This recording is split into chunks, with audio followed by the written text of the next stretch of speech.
सलाम, नमस्ते, सत श्री अकाल। मैं हूं रज़ा और आप देख रहे हैं रज़ा ग्राफिका इंटरनेशनल प्राइम टाइम शो, जिसके अंदर पूरी दुनिया की बड़ी बड़ी खबरें हम आपको आसान ज़बान में बताते हैं। आखिरकार वही हुआ जिसका अंदेशा था। चीन ने एक बार फिर से अपनी ताकत का महाप्रदर्शन किया है। वैसे तो आपको बता दूं कि चीन ने पहली बार इस मिसाइल को दुनिया के सामने दाग कर अपनी ताकत दिखाई है, लेकिन अमेरिका पहले ही मान चुका है। अमेरिका के एक सीनियर अधिकारी ने पहले ही इस बात को एक्सेप्ट कर लिया था कि DF-17 जो मिसाइल है चीन की, उसका तोड़ अमेरिका के पास भी नहीं है। अब मोदी जी के पास कौन सा तोड़ है वो तो मोदी जी जानते होंगे, क्योंकि मोदी जी के पास तो ऐसे ड्रोन हैं कि वो कहीं काम काज देखने जाते भी नहीं हैं, क्योंकि वो ड्रोन भेज देते हैं। तो मैं क्या ही बोलूँ, मोदी जी की बात ही यहाँ क्या करनी। खैर, आपको बता दूं कि ताइवान से काफ़ी ज़्यादा तनाव बढ़ा हुआ है चीन का। अमेरिका की नेता पहुंचने वाली हैं नैन्सी पेलोसी। जी हाँ, हालांकि अभी अमेरिका ने क्लियर नहीं किया है कि नैन्सी पेलोसी ताइवान जाएंगी या नहीं, लेकिन ताइवान से सिर्फ 150 किलोमीटर दूर रेगिस्तान पर आपको बताऊं, अपनी सबसे खतरनाक DF-17 मिसाइल जो परमाणु दागने में सक्षम है, उसको दागा है और दुनिया को चीन ने दिखाया है। देखिए दोस्तों, मैं आपको बता दूं कि ये DF-17 जो मिसाइल है, इसकी ताकत इतनी खतरनाक है कि सिंपल भाषा में आप समझ चुके हैं कि जिसका तोड़ अमेरिका के पास भी नहीं है। आपको बताऊं, ये हाइपरसोनिक स्पीड से चलने वाली मिसाइल है। आवाज़ से 5 गुना तेज़ी से दौड़ने वाली ये मिसाइल है। ये अपने साथ परमाणु बम भी ले जा सकती है और ये इतनी एडवांस मिसाइल है कि इसको डिटेक्ट करना मुश्किल है। किसी भी डिफेंस सिस्टम के द्वारा इसको डिटेक्ट नहीं किया जा सकता है, पकड़ा नहीं जा सकता है। सबसे अहम और बड़ी बात यह है कि इस मिसाइल को कहीं से भी लॉन्च किया जा सकता है। पेड़ हो, पहाड़ हो, समुद्र हो, ज़मीन हो, आसमान हो। और उन सबसे बड़ी बात यह है कि इसको दागने के लिए कोई बड़ी तैयारी करने की ज़रूरत नहीं पड़ती। आनन फानन इसको तुरंत ही प्रभाव से दागा जा सकता है। दोस्तों, DF-17 की चर्चा अब सारी दुनिया में है। अब आपको बताऊं, अमेरिका की मंत्री नैन्सी पेलोसी सिंगापुर पहुंच चुकी हैं। अगर उनको ताइवान जाना होगा तो इसी के बाद वो जा सकती हैं, ऐसा कहा यह जा रहा है।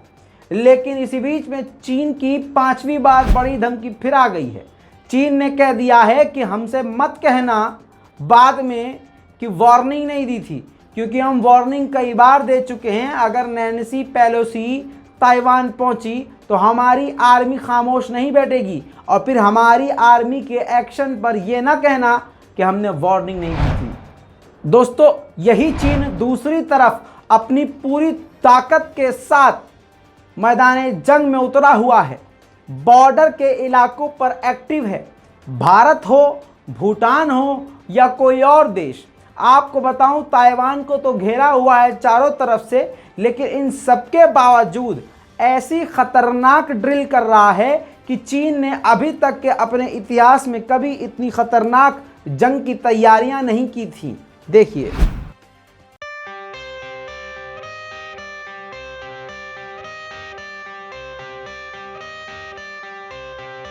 I got the cash in the bag, stadium packed. Born a rock star in this life, gonna live it up on the attack. Baby, I'm bad, I just wanna get caught up in this life. I'm crazy, I'm mad, doing no cap. Only God wants, so you better go live it up. Cash in the bag, stadium packed. Baby, I'm bad, baby, I'm bad.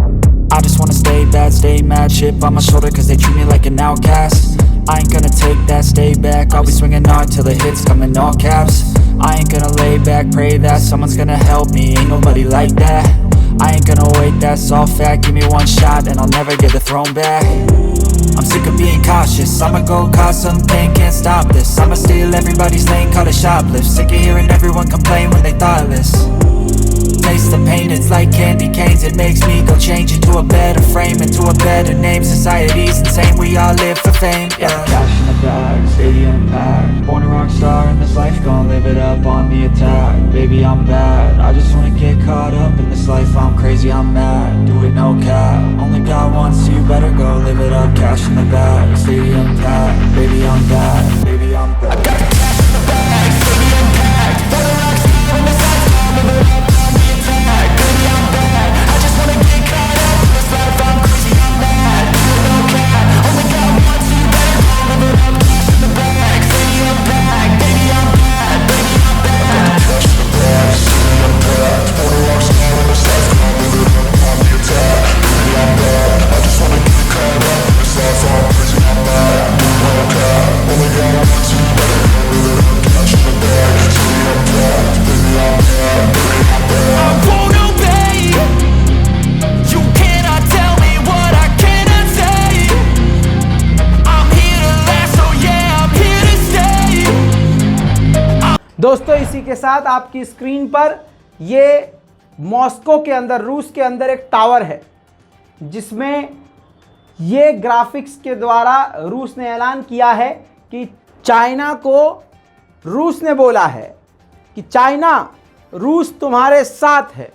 अब दोस्तों आप सोच रहे होंगे कि Russia ये खबर आपने इंटरनेशनल में क्यों दिखाई, क्योंकि दोस्तों ये चीन का मुद्दा है। चीन को अमेरिका घेरने की कोशिश कर रहा है, तो दुश्मन का दुश्मन दोस्त होता है। तो मॉस्को के अंदर ऐलान किया है रूस ने कि हम चीन के साथ हैं। अब दोस्तों चीन पूरी तरह से हमला करने के लिए ताइवान पर तैयार है। नैन्सी पेलोसी के जरिए पूरे अमेरिका को आड़े हाथ ले चुका है चाइना, और ये इतिहास में पहली बार हो रहा है कि मुंह पर सीधा चाइना धमकी दे रहा है, घुमा फिरा कर अमेरिका को धमकी नहीं दे रहा है, खुल्लम खुल्ला। इस सब के बाद आपको क्या लगता है कि अपनी नाक नहीं बचाएगा अमेरिका? बिल्कुल बचाएगा। आपको बता दूं, रिपोर्ट मौजूद है, अमेरिका ने फाइटर जेट से लेकर समुद्री युद्धपोत और इसके अलावा कई बड़े हथियार ताइवान के इर्द गिर्द चीन के आसपास तैनात किए हुए हैं। वहीं पर अब बड़े बड़े देश, खासकर अमेरिका भी अब कमज़ोर इतना पड़ रहा है चीन के आगे कि अब दूसरे देशों को अपने साथ ले रहा है, दूसरे देशों का हाथ थामकर चीन को डराने की कोशिश भी कर रहा है। इंडोनेशिया के साथ मिलकर अब अमेरिका युद्ध अभ्यास करना शुरू कर चुका है, इंडोनेशिया के साथ भी। इतना ही नहीं, चीन का भौकाल बढ़ता जा रहा है। चीन की, ये देखिए आपके स्क्रीन पर ये सैटेलाइट इमेज लगा रहा हूँ। इस पूरे पोस्ट के अंदर, ग्राफिक्स के अंदर जो न्यूज़ पोर्टल है उसने तस्वीर जारी की है, सैटेलाइट इमेज जारी की है, जिससे अमेरिका में हड़कंप मचा हुआ है और अमेरिका ने इस बात को एक्सेप्ट भी किया है। सैटेलाइट फोटोज के द्वारा ये पता चला है कि चाइना जो है वो न्यूक्लियर टेस्ट करने वाला है, परमाणु टेस्ट करने वाला है, और वो काफ़ी करीब है कि कभी भी वो परमाणु दाग सकता है। दोस्तों उधर श्रीलंका के हब्बनटोटा पोर्ट के लिए चीन का युंगवांग जो युद्धपोत है, एयरक्राफ्ट करियर है, वो निकल चुका है। इसके अलावा बताया जा रहा है कई और तरह के जहाज़ वहाँ पर जाएंगे, सिर्फ एक नहीं जाएगा, जिसका विरोध भारत ने पहले ही किया था, लेकिन चीन ने भारत की कोई भी बात नहीं सुनी। अब आपको बता दूं कि श्रीलंका के अंदर, वैसे श्रीलंका की सरकार ने ही परमिशन दी है चाइना के इस जहाज़ को हब्बनटोटा पोर्ट पे आने के लिए, लेकिन वहीं की सरकार का एक बड़ा ग्रुप है जो भारत को सपोर्ट करता है, जिसका नाम तमिल नेशनल अलायंस है। उसने भारत के हक में बात बोलते हुए कहा है कि अगर चाइना का युद्धपोत और चाइना हब्बनटोटा पर एक्टिव होता है तो भारत को अपना पूरा अधिकार है अपनी रक्षा और सुरक्षा करने का। अब यहाँ पर मेरा सवाल ये है कि जब एक तरफ से मोदी सरकार अपना 56 इंच का छाती नहीं बचा पा रहे हैं, तो इधर श्रीलंका से भी जब हमारी टंगरिया के पास पहुँच जाएगा चीन, तो 56 इंच वाला क्या कर लेगा भाई? हमको तो यही समझ में नहीं आ रहा है। कमाल की बात यहाँ ये देखिएगा कि सारे गुड़ गोबर खोर, सारे पेशाब पीने वाले चीन के खिलाफ एक जुमला भी अब तक बोलते हुए नजर नहीं आ रहे हैं। बड़े बेआबरू होकर बिलावल भुट्टो SCO की मीटिंग से निकले। शंघाई कॉरपोरेशन ऑर्गेनाइजेशन की मीटिंग में 8 देशों से पाकिस्तान की मीटिंग फिक्स थी, जिसमें से बिलावल भुट्टो यानी पाकिस्तान के नए सरकार के नए विदेश मंत्री केवल 3 देशों से ही मिल पाए। लेकिन पाकिस्तान के लिए सबसे ज़्यादा ज़रूरी मीटिंग रूस के साथ थी, क्योंकि रूस के साथ वो डील करना चाह रहे थे, रूस के साथ कई मुद्दों पर बातचीत करना चाह रहे थे। सरगेई लावरोव के साथ पहले से ही मीटिंग फिक्स थी कि अलग से सेपरेट SCO की मीटिंग में पाकिस्तान और रशिया मुलाकात करेंगे, मीटिंग करेंगे। लेकिन आपको बता दूं कि पाकिस्तान के ही कई सारे मीडिया एजेंसियों ने इस बात का खुलासा कर दिया है कि जानबूझकर उस मीटिंग में SCO की मीटिंग में रूस के विदेश मंत्री सरगेई लावरोव लेट आए, देर से आए, ताकि बिलावल भुट्टो को वो अलग से वक्त ना दे पाए। और ऐसा रूस ने इसलिए किया ताकि हमारी इस गुपचुप और सेपरेट मीटिंग से भारत कहीं नाराज ना हो जाए। दूसरी तरफ दोस्तों, इमरान खान, पूर्व प्रधानमंत्री पाकिस्तान के इमरान खान की हर एक बात सच साबित होती नजर आ रही है। हालांकि आपको बता दूं कि वहां की जनता ये आज भी कह रही है कि हम उन्हीं इमरान खान के साथ हैं। ये कब्जाई वाली, ज़बरदस्ती वाली सरकार है जिसने इमरान खान के गरीबान पर हाथ डालकर ज़बरदस्ती सरकार उनसे छीनी है।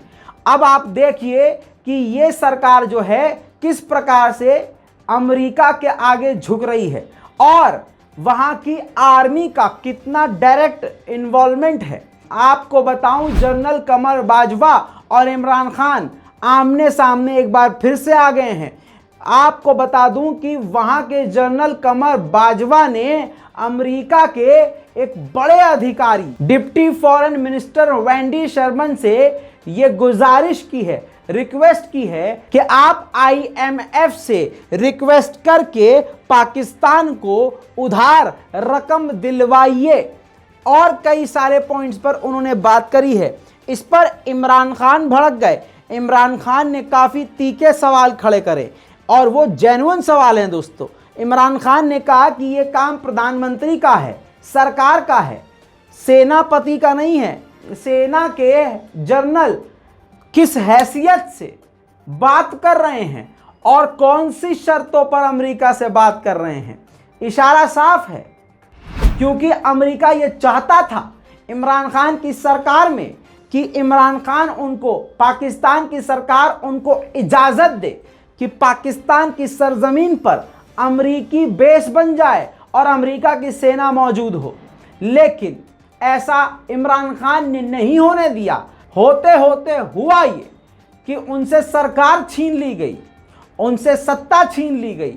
लेकिन वही बात उन्हीं की सच साबित होती नजर आ रही है और खामियाजा इमरान खान को भुगतना पड़ रहा है अपनी सरजमीन अमेरिका के साथ शेयर न करने का, कि आज वो बिल्कुल अकेले छोड़ दिए गए हैं। खैर दोस्तों, मज़े की बात यह है कि सवाल यही है कि पाकिस्तान के जनरल किस वजह से बात कर रहे हैं। मतलब सवाल यही है, क्या ये डील है कि अगर आप IMF से हमें पैसा दिलवा दोगे तो मैं आपको 1-2 बेस बनाने दूंगा, मैं आपकी सरकार से बात करवाऊंगा। आखिर पाकिस्तान के जनरल किस हैसियत से और कौन सा लालच देकर अमेरिका से उधार मांग रहे हैं। वहीं पूर्व प्रधानमंत्री इमरान खान का आपकी स्क्रीन पर देखिए इंस्टाग्राम अकाउंट भी हैक हो गया है और एलन मस्क का क्रिप्टो करेंसी वाला एक ट्वीट वहां पर पोस्ट कर दिया गया, स्क्रीन शेयर किया गया। खैर दोस्तों, आपकी स्क्रीन पर अगला पोस्ट देखिए, स्क्रीनशॉट उसको जो है स्टोरी पर भी लगाया गया है।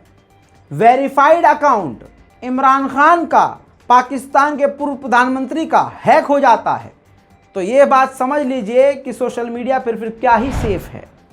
दोस्तों, इसी के साथ आपको बता दूं कि अच्छे काम को सराहने वाले लोग होने ज़रूरी हैं, और अगर कोई सत्ताधारी अच्छे काम को सराहने लगे तो चीज़ें बदल सकती हैं। खैर, अच्छे कामों को सराहना कोई यूएई के प्रिंस सीखे। आपकी स्क्रीन पर ये है हमदान बिन मोहम्मद। इन्होंने एक वीडियो शेयर किया, आपकी स्क्रीन पर ये वीडियो लगा रहा हूं। वीडियो शेयर करते हुए जो वीडियो है उसके अंदर एक फूड डिलीवरी बॉय बीच सड़क पर 2 ईंट पड़ी हुई उठाता है और उन ईंटों को सड़क के किनारे रख देता है। जाहिर सी बात है, इससे एक्सीडेंट हो सकता था क्योंकि यूएई में गाड़ियां बड़ी तेज चलती हैं। इस वीडियो को शेयर करते हुए प्रिंस ने लिखा कि दुबई में अच्छाई के एक कार्य की प्रशंसा की जानी चाहिए। दुबई में अच्छा काम करने वाले को सराहना चाहिए। क्या कोई मुझे इस आदमी का कोई इशारा दे सकता है कि कहाँ रहता है? मुझे क्या कोई इससे मिलवा सकता है? जी हाँ, जिसकी फोटो को प्रिंस ने शेयर किया है ये वो शख्स है। ये शख्स पाकिस्तानी निकला और इसका नाम अब्दुल गफूर बताया गया है। इससे फ़ोन पर खुद प्रिंस ने बात करी और बताया कि मैं अभी दुबई से बाहर हूँ, लेकिन मैं वादा करता हूँ जब मैं दुबई आऊँगा आपसे मुलाकात ज़रूर करूँगा। दोस्तों, दूसरी तरफ पाकिस्तान की ही आपको बात बता दूं कि पाकिस्तान में हालात काफ़ी ख़राब हैं। पाकिस्तान में बाढ़ की वजह से ही, सिर्फ बाढ़ की वजह से 300 से ज़्यादा लोगों की मौत हो चुकी है।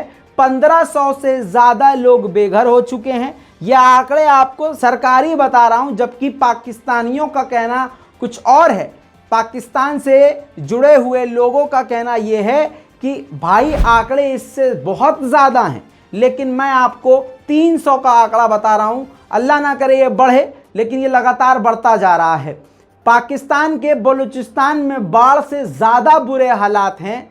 बुरा हाल सिर्फ और सिर्फ बलूचिस्तान का सबसे ज़्यादा बताया जा रहा है। बाढ़ तो वैसे कई इलाकों में है, लेकिन इसके अलावा आपको ये भी बताना ज़रूरी है कि पाकिस्तान की एयरफोर्स ने जहाँ जहाँ बाढ़ आई है वहाँ पर अपना बहुत ज़्यादा सहयोग दिखाया है, बहुत ज़्यादा मदद वहाँ पहुँचाई है।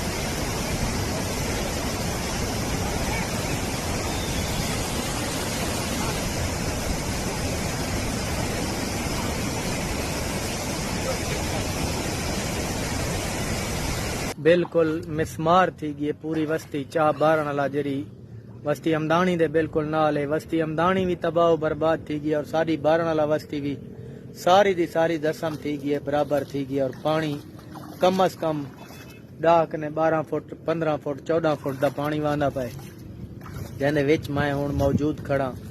कुछ ना कुछ सामान पकड़े खड़े ए देखो, ये पानी साडे मोटरसाइकिल हुण ताणी गोमान हुण थोड़े जिहे ज़ाहिरात आ ये भी बोध गए तक कोई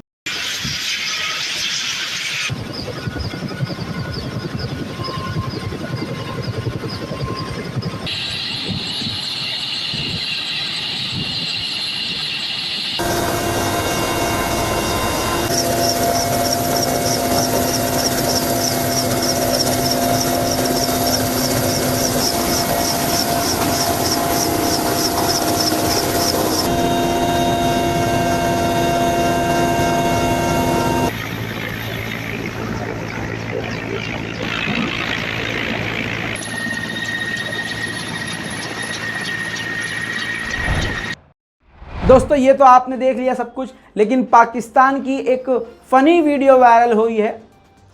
फ़नी उसमें वो कैरेक्टर है जिस बेचारे को इंग्लिश तो नहीं आती, लेकिन उसकी भावनाएं बहुत जेन्युइन हैं। उसकी अंग्रेज़ी जेन्युइन नहीं है, लेकिन भावनाएं जेन्युइन हैं और बड़े ही मज़ाहिया अंदाज़ लग रहा है, लेकिन मज़ाहिया अंदाज में उसने काफ़ी बड़ी बात सरकार तक पहुंचाई है। देखिए। अस्सलाम वालेकुम माय डियर फ्रेंड, खैरियत से होंगे। दिस वाटर माय सिटी जोई, दिस पुल आई एम बिग पुल, मैं इस पुल के नीचे हूँ। सो इस पानी को देखें आप, मेरे पीछे ये कितना पानी खड़ा हुआ और मैं पुल के नीचे हूँ। और इस पुल पे कोई भरोसा नहीं है क्योंकि ये बनी हुई से मैं सिर्फ वीडियो बना के आप तक पहुँचाता हूँ, फिर मैं जल्दी जल्दी यहाँ से निकलूँगा।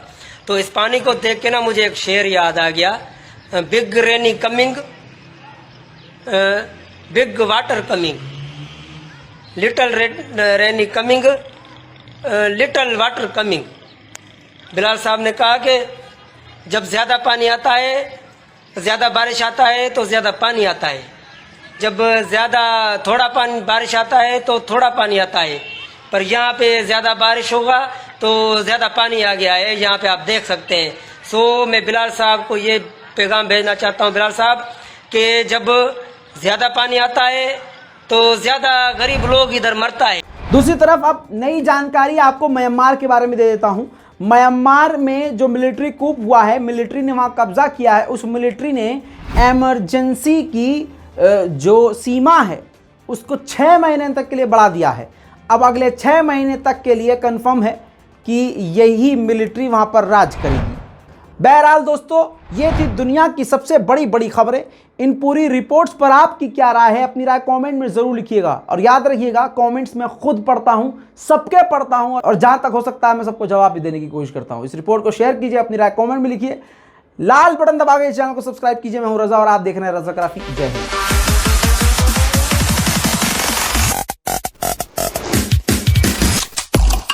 तेरा बाप आया।